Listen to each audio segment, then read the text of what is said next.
우리는 지난 2주간 이 성령의 임재를 소망하기 위해서 어떤 마음을 가져야 하는지에 대해서 나누었습니다. 물론 성령의 임재하시면 주님의 강권적 역사라는 사실을 기억하시기 바랍니다.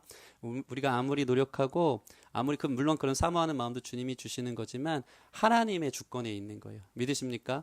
그것을 사모하며 기다리는 자에게 하나님의 때에 그분의 카이로스, 그분의 때, 그분의 계획 아래서 여러분들이 성령의 충만함을 받게 되는 줄 믿습니다. 사실은 제가 지난주에 이제 때와 시기에 대해서 잠깐 나누었는데, 때와 시기는 너희가 알 바 아니요 이건 주님의 권한에 두라고 했는데, 저는 나름대로 이 크로노스라고 하죠. 때, 사도행전이라는 강해하는 이 때를 시간의 흐름 속에서 1, 2, 3 이 시간의 흐름 속에서 때를 맞춰서 가지만 간절히 기도하는 것이 있다면 이것이 주님이 원하시는 시기였으면 좋겠다는 생각을 합니다. 주님이 원하시는 카이로스, 하나님의 계획, 뜻이 이루어지는 그 시점이 이 사도행전 강해 가운데 우리 기쁨의 교회 가운데 폭발적으로 부어져서 성령의 충만함을 우리가 경험함을 통해서 2018년도 은혜를 선포만 하는 게 아니고 은혜의 해를 성령의 기름 부음 받아서 열방 가운데 또 우리의 삶의 수많은 변혁들로 변화들도 일어나는 거룩한 역사들을 보기를 주님의 이름으로 축원합니다. 그 주님의 때와 시기가 주님의 권한에 있으나 우리는 그것을 기다리며 함께 기도할 수 있는 저와 여러분들이 되었으면 좋겠습니다. 특별히 성령 강림의 이 전절을 보면서 주님께서 무엇을 명령하셨는지 잠깐 정리하자면, 첫째 중요한 건 무엇이었죠? 우리가 성령을 사모하기 위해서는 하나님 나라의 복음을 들어야 되는 거예요. 복음은 날마다 들어야 되더라고요. 믿으십니까? 어저께 들었는데도 오늘 또 새롭게 들어야 돼요. 왜냐하면 우리는 아침에 눈을 뜨면 물론 생명을 주님이 주셨지만 우리 안에 있는 죄성이 스물스물 또 올라오는 거예요.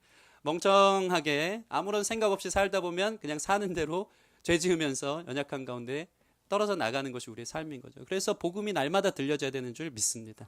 복음 전문가라도 말씀을 1독 2독을 넘어서서 수십 독을 한 사람이어도 복음이 새롭게 들려져 올 때 우리는 다시 한번 하나님 나라를 소망하며 내 삶의 성령을 소망하는 거룩한 일들이 일어나는 줄 믿으시기 바랍니다. 그런 의미에서 여러분 예배를 사모하시죠? 두 번째는 예루살렘을 떠나지 말라고 했습니다. 하나님이 허락하신 장소가 기쁨의 교회인 것을 믿으시기 바랍니다. 우리를 왜 모아주셨는지 하나님 뜻이 있는 거예요. 그것을 발견해야 돼요. 누구 한 명도 그냥 왔다 그냥 가는 사람이 없어요. 다 이유가 있어요. 다. 우리는 주님의 몸인 줄 믿습니다. 새끼 발가락도 하시라고 생각하는 사람도 다 역할이 있습니다. 새끼 발가락이 없으면요 달려가다가 잘 멈추질 못한대요. 새끼 발가락 역할을 하는 저와 여러분들이 되었으면 좋겠습니다. 눈썹이 없으면은 위에서 땀이 내려오는 게 이게 씻겨지지가 않는 거예요. 맹장이 없으면은 우주를 못 간대요. 우리 안에 필요 없는 게 없어요. 하나님이 묶어주셔서 우리를 함께 하심은, 기쁨의 교회 여러분이 있으면 이 예루살렘에 모여서 함께 기도하고자 하신 이유는 6만여 개의 교회 중에 왜 기쁨의 교회인가, 기쁨의 교회로서 해야 될 일이 있음을 여러분 발견하고 그것들을 깨닫는 저와 여러분 되었으면 좋겠습니다. 그래서 여러분을 부른 거예요. 믿으십니까? 우리 옆 사람 보면서 당신이 필요해서 이곳에 있습니다. 아멘.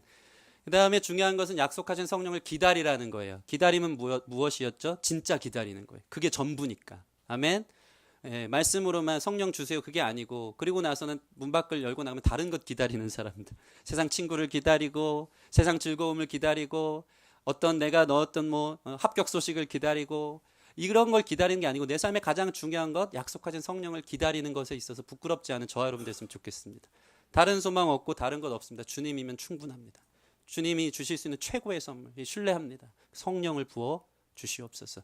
이것이 기다리는 자의 태도인 줄 믿습니다. 이러한 갈망이 저와 여러분 가운데 있기를 소원합니다. 이것을 위해서 지난주에는 우리 삶의 문제를 좀 주님께 던지라 그랬어요. 때와 시기는 주님의 권한에 두고, 이스라엘 백성들, 제자들에게 가장 큰 문제는 뭐였죠? 도대체 이 나라는 언제 해방되냐, 이 로마의 정권에서 언제 회복되어지느냐가 이슈였어요.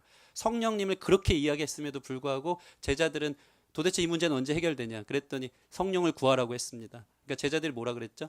성령이 임하면 이 문제가 해결되는군요. 문제로 시작해서 문제로 끝나는 게 제자들의 상황인 건데, 이 문제보다 더 중요한 게 성령을 구하는 거. 문제보다 중요한 하나님 나라의 문제, 하나님 나라의 이슈가 내 삶에 관심 있게 들어오기 시작하는 사람에게 하나님 나라의 역사, 증인 되도록 성령의 권능이 부어진다는 사실을 여러분 기억하시기 바랍니다.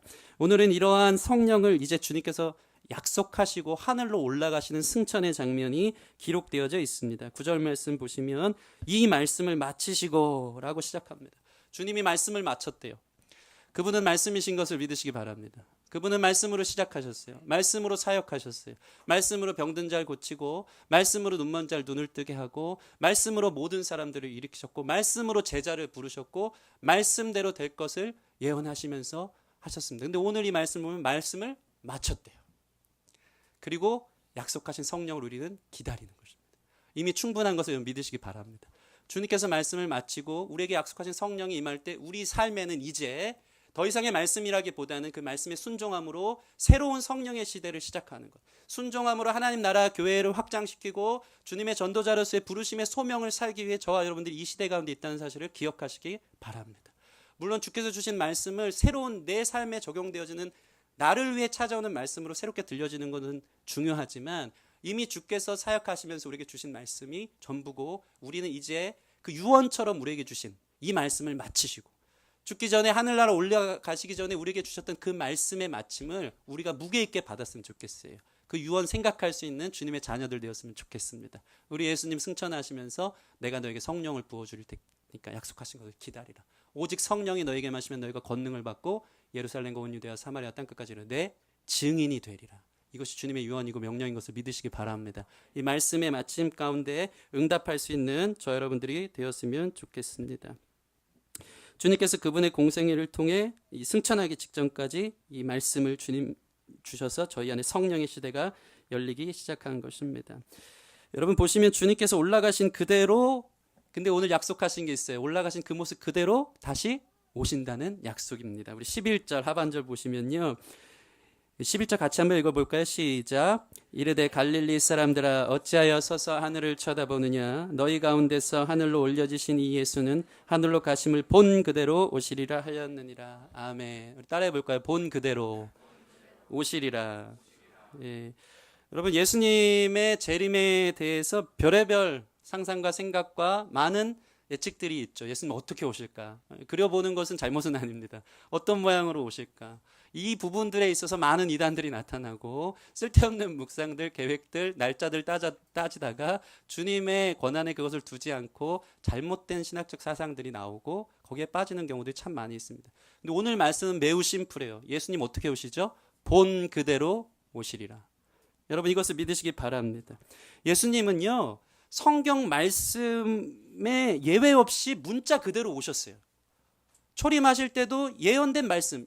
왜냐하면요, 다른 방식이 없고 인간들이 이해할 수 있는 언어, 이 단어 안에서 그분의 오심을 보여주려고 말씀대로 그대로 심플하게 오시려고 그 모든 약속을 이루신 것을 저 여러분들은 성경의 기록을 통해 보았다는 것을 저만 믿는 게 아니고 여러분도 믿는 줄 믿습니다.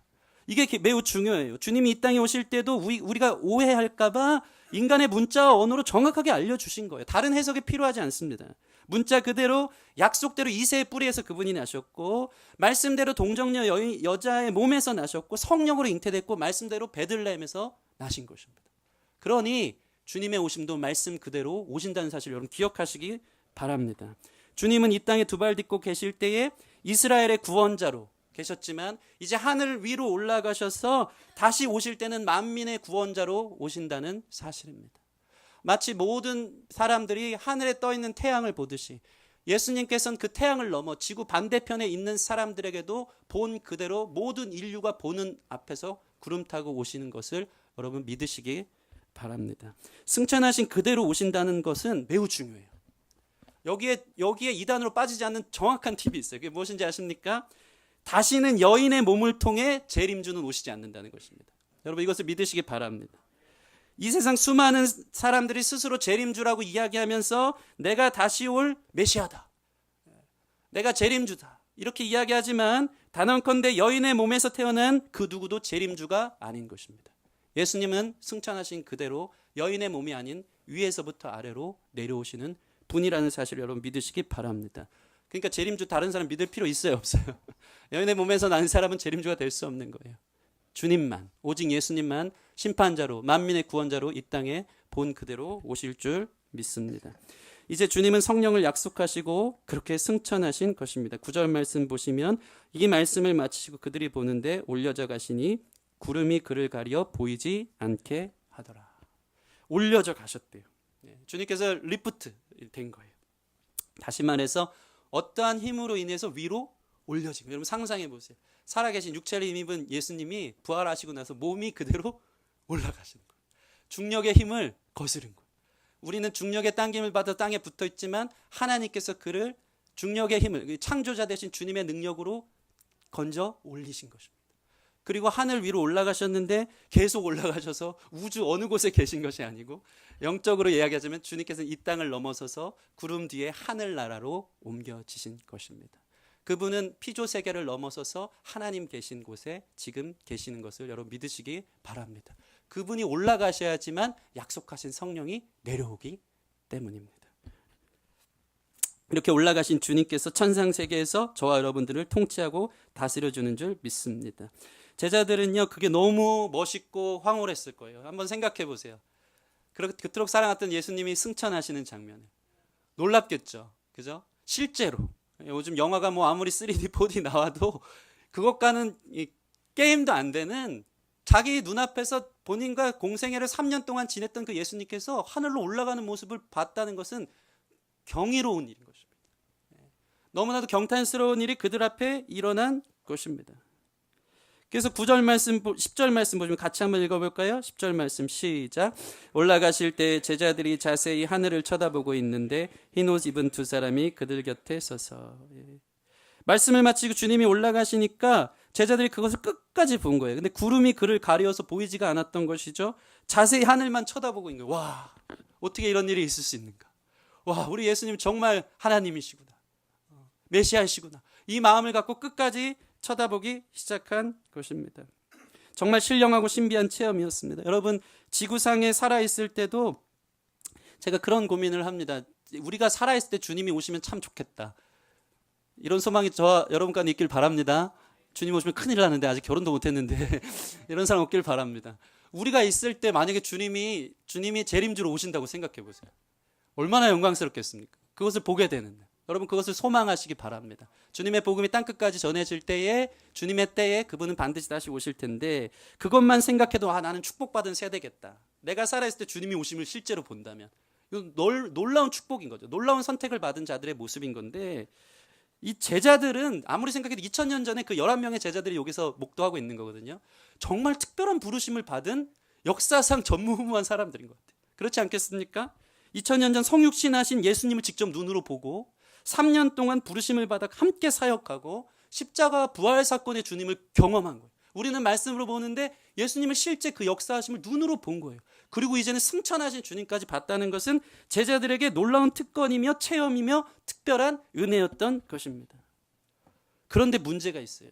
이 특별한 체험과 예수님의 승천 앞에 서 있었던 그 모습들이 자기들의 자긍심이나 자부심을 넘어서서 제자들이 교만해질 수 있었던 단서가 되는 거예요. 너무나 신비롭고 황홀한 체험에 사로잡혀서 나 예수님 승천하는 거 봤다고, 나만 특별하다고, 전 지구상에 11명 그 중에 내가 그 가운데 있었다고 이야기하면서 나는 신비 체험했다며, 그것이 자기의 교만 덩어리가 돼서 마치 교주처럼 나는 특별한 사람이라고 이야기하고 다닐 수 있었던 것입니다. 이런 상황에서 이들에게 찬물을 끼얹는 한마디 말씀이 있습니다. 그것은 무엇입니까? 11절 말씀 같이 읽어보겠습니다. 시작. 이르되 갈릴리 사람들아 어찌하여 서서 하늘을 쳐다보느냐? 너희 가운데서 하늘로 올려주신 이 예수는 하늘로 가심을 본 그대로 오시리라 하였느니라. 아멘. 천사들이 갑자기 나타나서 이르되 뭐라고요? 갈릴리 사람들아 하는 겁니다. 어찌하여 서서 하늘을 쳐다보느냐? 이 갈릴리 사람들아 하는 것은 안드레스 갈릴라이오이, 갈릴리 출신들아 이러는 거예요. 너희들이 지금 하나님 예수님과 같이 공생애를 경험하고 부활도 경험하고 승천도 경험했지만 니네는 그래봤자 갈릴리 출신일 뿐이었다는 사실을 기억하라는 거예요. 이들이 교만에 빠질까 봐, 자기들이 뭐라도 된 것처럼 특별한 은혜 앞에 교만에 빠지고 뭐라도 된 것처럼 우쭐댈까 봐 천사가 그들을 향해서 바로 시급하게 이 갈릴리 사람들아, 하나님 은혜 없으면 살 수 없는 사람들아 라고 그들에게 이야기하고 있는 것입니다. 저와 여러분들 안에 들려야 될 음성이 있다면 우리를 겸손케 하는 이러한 하나님의 음성인 줄 믿으시기 바랍니다. 우리는 조금만 목격해도, 조금만 기도해도 교만해요. 조금만 말씀 깨달아도 우쭐대면서 다른 사람 판단하기 좋아하고, 기도파는 말씀파 욕하고 말씀파는 기도파 욕하고, 이게 우리 안에 있는 이 기본적 자기 사랑을 넘어서서 자기가 주인 되고자 하는 교만인 거예요. 이런 우리에게 우리의 정체성을 들려주는 것이 복음인 거예요. 갈릴리 사람들아, 너 주님이 은혜 주시지 않으면 아무것도 아닌 거 아니었냐? 너가 태어날 때부터 네가 갖고 태어난 게 하나라도 있냐? 너의 젊음, 너의 시간, 너가 입은 옷, 너의 재능, 그 모든 건 하나님으로부터 허락받은 거 아니냐? 너가 뭐가 대단한 게 있어서 그 은혜를 경험했다고 생각하느냐 하는 주님의 겸손하게 하시는 그 부르심의 음성이 우리라고 하나님 앞에 들리게 하는, 주님의 말씀에 지배를 받게 하는 놀라운 일이 되어지는 것을 여러분 믿으시기 바랍니다. 지금 이것을 물어보고 이야기하고 있는 것입니다. 이 갈릴리 사람이라는 것은 사실 어떤 것입니까? 가난과 무지의 상징이었거든요. 그 당시 갈릴리, 소외되고 가난한 땅, 무지했던 땅, 어부들 출신이 가득했던 그 땅에 있어서 이 경고를 하면서 천사들이 그들을 이야기하고 있는 것입니다. 제가 이 말씀을 보면서 마음을 딱 때리기 시작했습니다. 어떤 사람이 성령 받는가? 어떤 사람이 말씀을 따라 순종하는 사람이 되는가? 따라해 보겠습니다. 겸손한 사람. 겸손하면 성령 충만함 받게 되는 것을 믿으시기 바랍니다. 우리가 몰라서 성령 못 받는 게 아니고요. 성령 받는 거 중요한데 교만해요. 성령이 오시는 거 좋은데 그래도 성령의 판단과 성령의 이끄심을 따라가는 것보다 내 생각이 더 중요하고 내 감정이 더 중요하고 말씀보다 내가 더 머리 위에 있어요. 그래서 말씀의 지배를 받기 싫어하는 거예요. 머리로만 아는 것이 마음까지 내려오지 않는 이유는 교만 때문이에요. 교만 외에는 다른 이유가 없습니다. 우리의 죄의 근본적인 것은 교만이에요. 교만. 조금 주면 그게 내 것인 것처럼 생각하고 하나님이 나를 지배하려고 하면 싫다고 얘기하는 것이 우리 안에 있는 죄성의 근본적인 교만인 것입니다.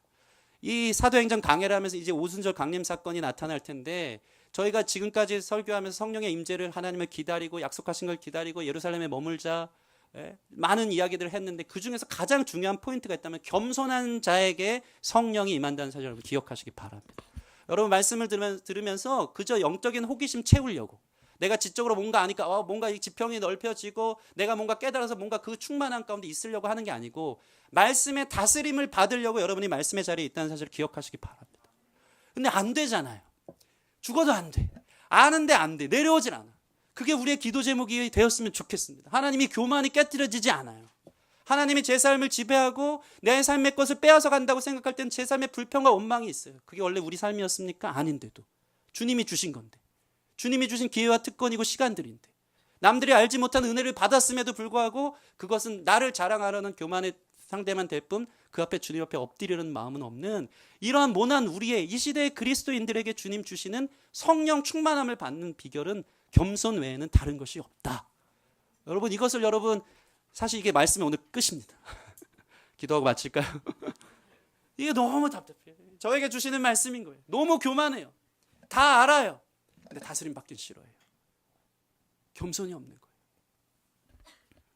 하나님 말씀을 머리에만 담은 교만이 있는 거예요. 말씀보다 나의 판단과 기준이 더 크고 말씀도 좋은데 자기 자신이 더 중요해서 말씀보다 자기가 위에 있기를 원하기 때문에 성령님의 통제를 받고 그분의 말씀의 지배를 받기를 사실은 거부하고 그러니까 와서 그냥 주일만 때우고 예배할 때 말씀만 소비하고 내가 들을 건 취하고 아닌 건 갖다 버리는 그 수준의 삶, 주님의 말씀이 내 삶을 전체로 들어오는 것, 주중의 삶 가운데 이 부분까지 들어오는 것에 대해서는 거부하고 있는 그 교만이 우리 하금 성령 충만함을 방해한다는 사실인 것입니다. 그럴 때 우리는 기억해야 합니다. 이 갈릴리 사람들아, 죄와 사망의 노예로 살면서 영적 빈곤과 무지에서 벗어날 수 없었던 상태에 있었으면서 하나님의 부르심과 일방적인 은혜의 선택으로 이 자리에 있으면서 교만하여서 다스림 받길 싫어하는 이 갈릴리 사람들아, 이 음성이 하나님의 음성으로 들려지기를 소원합니다. 만약 천사가 이 승천을 목격한 제자들을 그냥 두었다면 제자들은 보나마나 다른 길로 갔을 것입니다. 그러나 이 말씀을 붙들고 그들은 겸손하게 오늘 말씀 주제처럼 오로지 기도에 힘쓰니라. 기도의 자리로 가게 한 거예요. 주님 은혜가 아니면 살 수 없구나. 주님만 원하고 이 교만이 깨어지는 게 내 삶의 가장 큰 기도 제목이구나 하면서 기도에 무릎 꿇고 전무했던 제자들의 모습들이 보여지는 것입니다. 그래서 참 재미있는 게 이 사도행전을 보면요, 예수님의 승천에 대한 표현을 예수님을 높이심으로 표현하거든요. 예수님을 높일 때 성령이 임하는 거예요. 내 삶이 높아지는 게 아니고 주님을 높일 때, 주님이 내 삶에 승천한 것처럼 가장 승귀되어지고 귀하게 여겨질 때 성령님이 임하는 거예요. 이게 사도행전 2장 33절에 이렇게 표현되어져 있는데 함께 볼까요? 사도행전 2장 33절 시작. 하나님이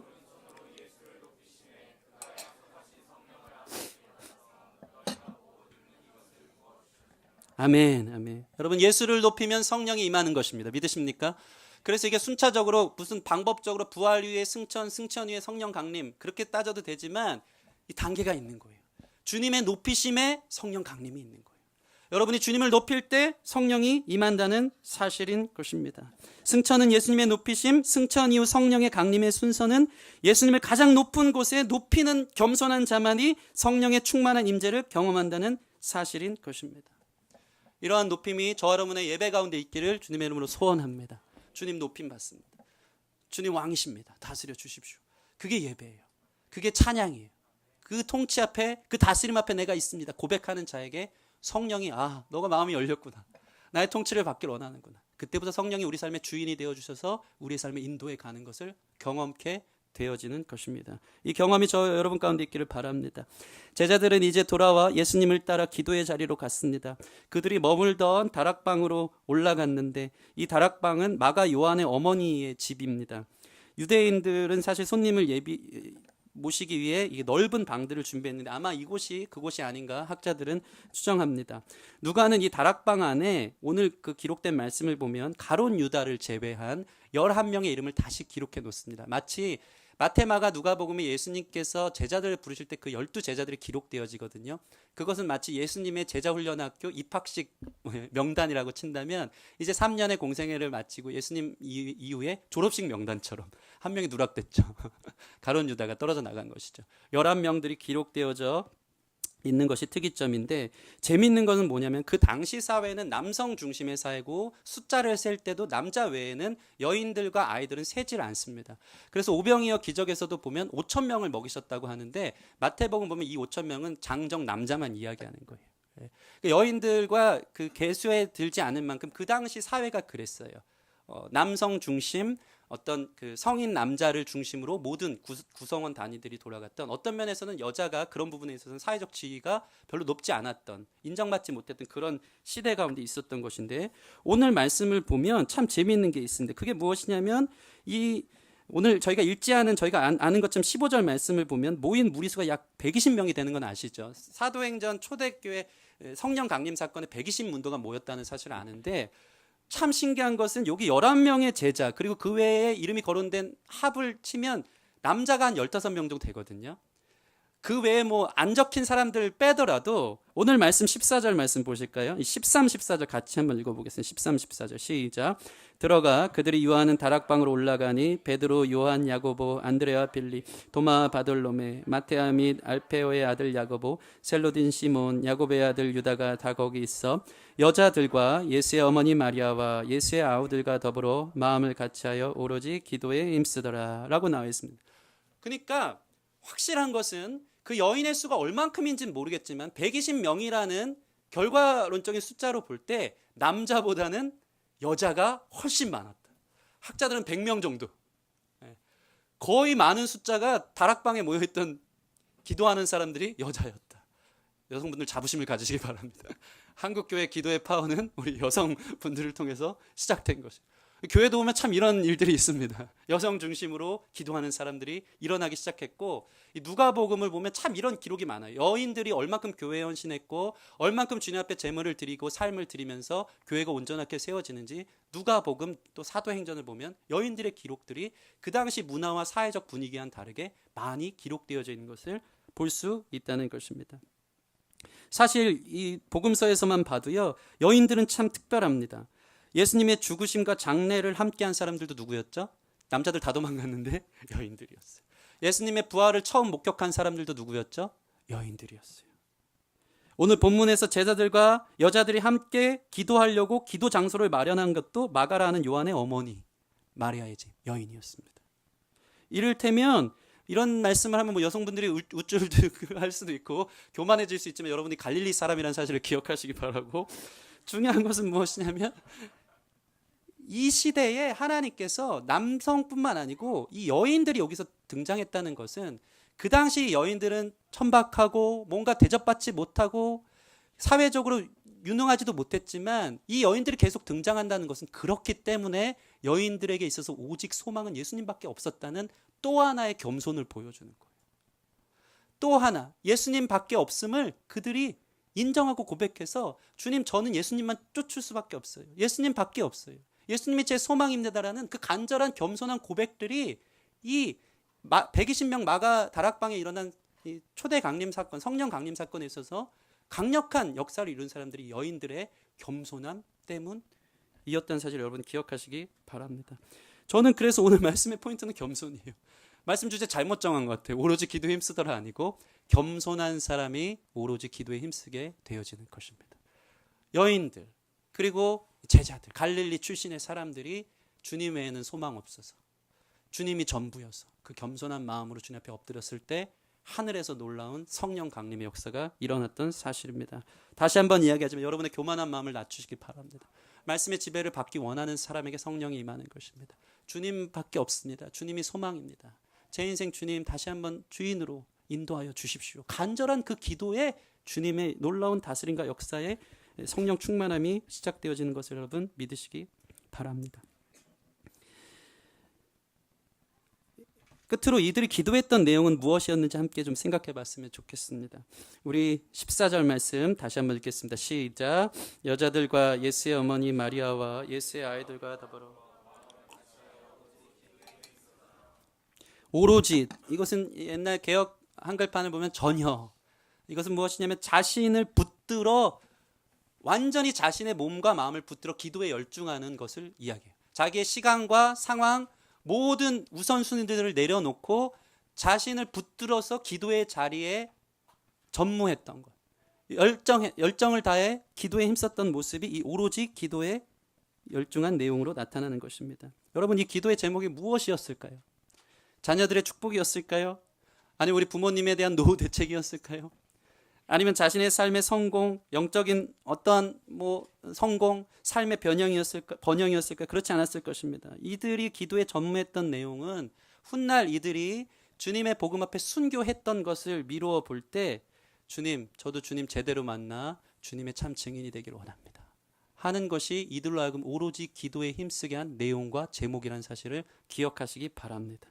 이들이 오로지 기도에 힘쓴 것은 따라해 보겠습니다. 그리스도인답게 사는 것.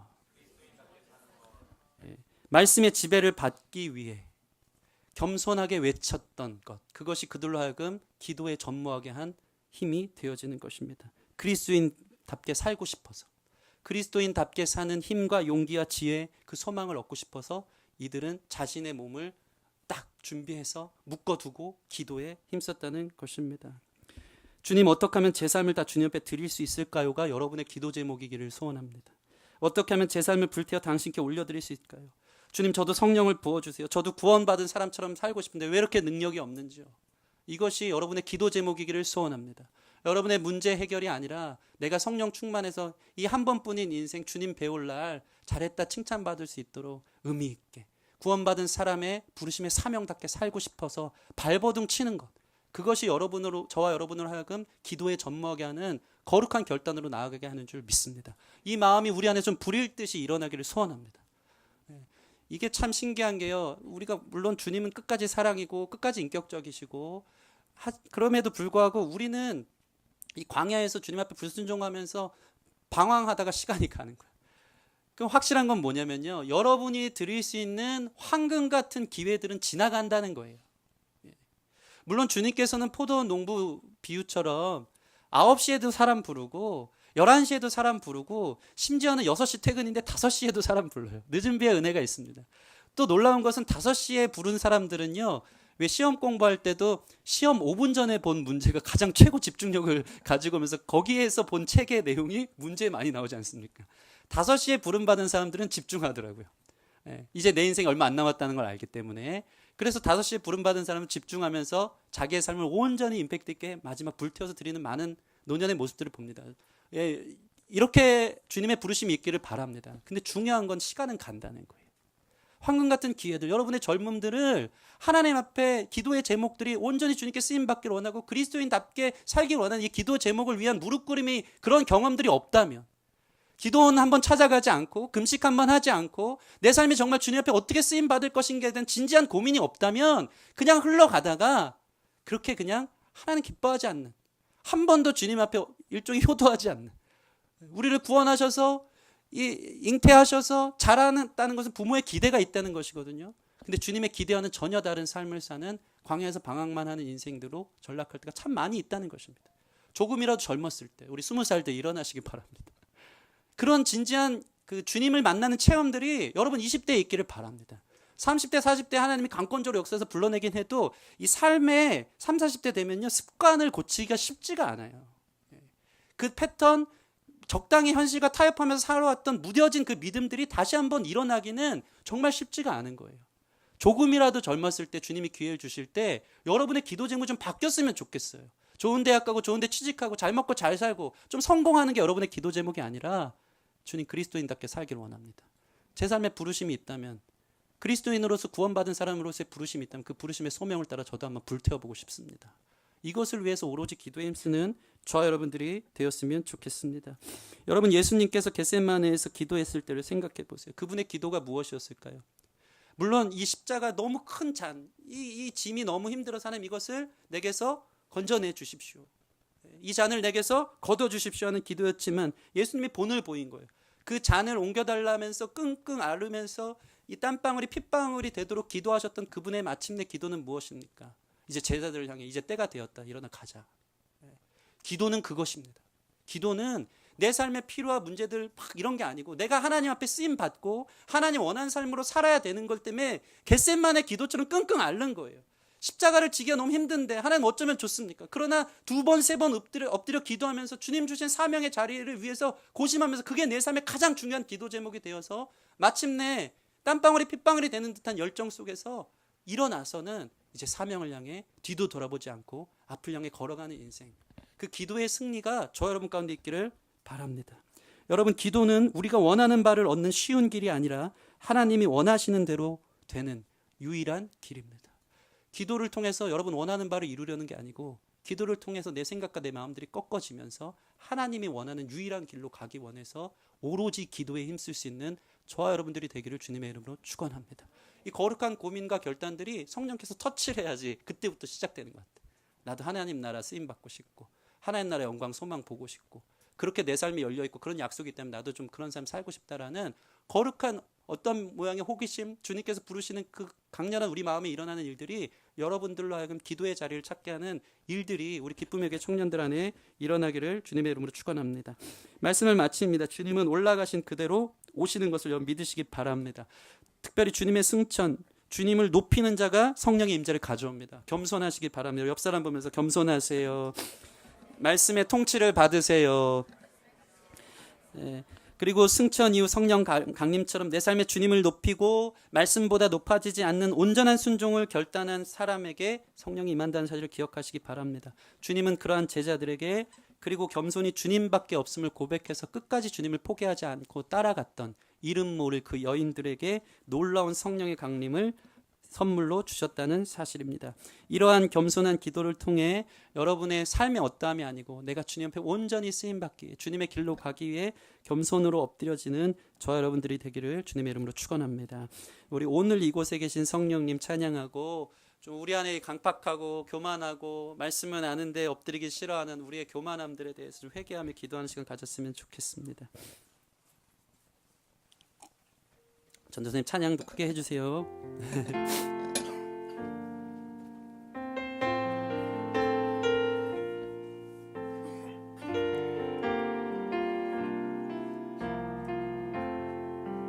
오늘 이곳에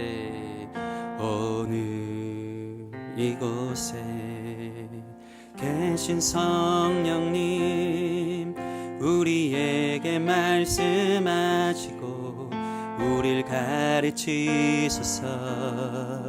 닫힌 우리 맘 열어주시고 주의 빛으로 밝혀 우릴 인도하소서. 다시 한번 오늘 이곳에 계신 성령님 우리에게 말씀하시고 우릴 가르치소서. 닫힌 우리 맘 열어주시고 주의 빛으로 밝혀 우릴 인도하소서. 주님보다 앞서지 않고 겸손하게 주님의 말씀 기다리리. 주님 손에 우릴 드립니다. 사랑으로 인도하소서. 다시 한번 오늘 이곳에, 주님 이곳에 계신 줄 믿습니다. 주님, 우릴 가르치소서. 다친 우리 맘 열어주시고 주의 빛으로 밝혀 우릴 인도하소서. 주님보다 앞서지 않고 겸손하게 주님의 말씀 기다리니 주님 손에 우릴 드립니다. 사랑으로 인도하소서. 주님보다 주님 앞서지 않고 겸손하게 주님의 말씀 기다리니 주님 손에 아버지 우릴 드립니다. 사랑으로 인도하소서. 오늘날 성도들의 원하는 바가 있다면 말씀인데, 말씀의 지적 만족만을 원하고 그것이 우리의 교만이 되고 그러한 판단으로 말씀을 소비하며 사는 참 문화가 교회 안에 많은 것 같습니다. 수많은 100만 마디 말씀이 필요한 것이 아니고 주님께서 오늘 말씀을 마치셨고 우리에게 이미 주어진 말씀이 충분한 것을 여러분 기억하시기 바랍니다. 문제는 그 말씀 앞에 우리의 삶이 열려있지 않고 주님께서 인격적으로 우리를 두드리며 우리 안에 오시길 원하시는데 말씀의 통치를 거부하고 있는 우리의 교만이 문제인 것입니다. 말씀의 지배를 받지 아니하려는 것, 아는데 싫은 것, 그게 너무 싫은 것, 이러한 우리의 교만, 우리의 죄성들을 우리 주님 앞에 이 시간 좀 회개했으면 좋겠습니다. 불쌍히 여겨 주시옵소서. 겸손케 하여 주시옵소서. 내가 사는 모든 것이 주님의 은혜입니다. 이르시되 갈릴리 사람들아, 주님 아무 소망도 없는 우리를 찾아오셔서 주께서 우리를 구원하시고 인도하셨는지 이것이 마치 우리가 당연히 받아야 되는 권리고 특권인 것처럼 살면서 예배 안에 나와서도 주님을 판단하고 말씀을 가감없이 자기 마음대로 자르고 지어나갔던 우리의 교만함들을 좀 이 시간에 회개하고 하나님 겸손케 성령의 다스림을 받아 성령의 충만함을 기다리는 사람 될 수 있도록 인도하여 주시옵소서. 주님밖에 소망이 없는 겸손, 여인들의 겸손이 우리가 느끼길 원하는 마음으로 우리 다 같이 시간 기도했으면 좋겠습니다. 함께 기도하시겠습니다. 하나님 도와주십시오. 아버지 도와주십시오. 깨지기를 원합니다. 아는데 우리가 시퍼렇게 살아있습니다. 우리가 너무 교만합니다. 아버지 주의 말씀의 통치, 그 지배보다 우리가 그 머리 위에 있고 주님이 높아지기보다 우리가 높아지기만을 아버지 마음에 원했던 우리의 삶의 모습이 있었음을 주님의 시간 봅니다. 왜 이렇게 교만할까요? 왜 이렇게 낮아지기 힘들까요? 왜 이렇게 주님의 통치 앞에 나를 온전히 드리지 못할까요? 말씀이 충격적으로 오지만 우리 마음 가운데 새겨지지 않는 이유는 무엇입니까? 교만을 깨트려 주시옵소서. 주님을 높이고 우리는 겸손하게 엎드려 오직 성령의 다른 은혜가 없으며 성령의 충만함을 간절히 구하는 우리 삶의 진지한 고민들과 고민들이 우리가 느끼길 원하오니 우리의 기도가 달라지게 하여 주시옵소서. 주님을 아버지, 주님 우리의 심부름꾼으로 아버지, 주님을 우리의 아버지 스스로 여기며 주여 그저 아버지 우리가 원하는 바를 이뤄내는 우리의 주인됨을 내려놓는 자가 성령 충만한 자가 되고 그런 자가 주님의 통치와 다스림을 받으며 세상에 할 수 없는 하나님의 놀라운 역사 일들이 이루는 거룩한 모양으로 나가는 줄 믿사오니 주님 인도하시되 주님 다시 오심을 기다리며 겸손히 순종하는 우리의 거룩한 세대로 일어날 수 있도록 주님 축복하여 주시기를 간절히 바라고 원합니다. 하나님이 겸손하라는, 말씀 앞에 겸손하라는 그런 자가 성령의 충만함, 성령의 다스림을 받는다는 이 말씀 앞에 우리가 엎드리기를 원합니다. 잔잔한 감동으로 좀 기억에 남게 하여 주셔서 우리 안에 더 큰 기도, 더 큰 부르짖음 없을지라도 내 교만이 문제였구나, 나 갈릴리 출신 아무것도 소망도 없고 연약한 존재인데 이런 나를 붙들어주 주님의 은혜가 선물이었고 주님의 크신 기대가 있어 부어준 건데, 마치 주님을 램프의 진이처럼 내가 주인이 되어서 내가 원하는 것 해내기 위해서 믿는 사람으로, 내가 주님보다 머리에 있고 말씀의 지배보다 내 생각이 앞섰던 우리의 삶에 교만이 있었구나라는 이 사실을 깨닫고 이것이 우리의 기도 제목 되게 하여 주셔서 주님 앞에 겸손히 엎드릴 수 있는, 오로지 기도에 힘쓰는 우리 모든 성도들 될 수 있도록 축복하여 주시옵소서. 그런 자들에게 성령이 임합니다. 그런 자들에게 세상이 감당 못할 새들이 일어나 하나님의 놀라운 역사들을 이루어가는 하나님의 사람들, 주님 순교도 아버지 아깝지 않을 만큼, 두렵지 않을 만큼 드려지는 삶으로 나아가는 줄 믿사오니 그 거룩한 성령의 담대함과 주님의 기름 부으심이 우리 가운데 있도록 겸손히 회복되도록 인도하여 주시옵소서. 우리 교회 안에 이러한 일들이 일어나길 원하고 우리의 기도 제목들이 좀 달라지기를 원합니다. 그리스도인답게 살기를 원한다고, 한 번뿐인 인생 하나님께 붙들려서 나도 성령 충만한 가운데 이끌려 살기를 원한다는 그 기도 제목을 통해서 우리의 어떠함을 이루기 위함이 아니라 주님의 어떠함에 우리의 삶을 맞춰드리는 기도에 이르는 예수님 닮은 모든 사람들 될 수 있도록 주님 축복하여 주시옵소서. 감사하며 예수님 이름으로 기도드립니다. 아멘.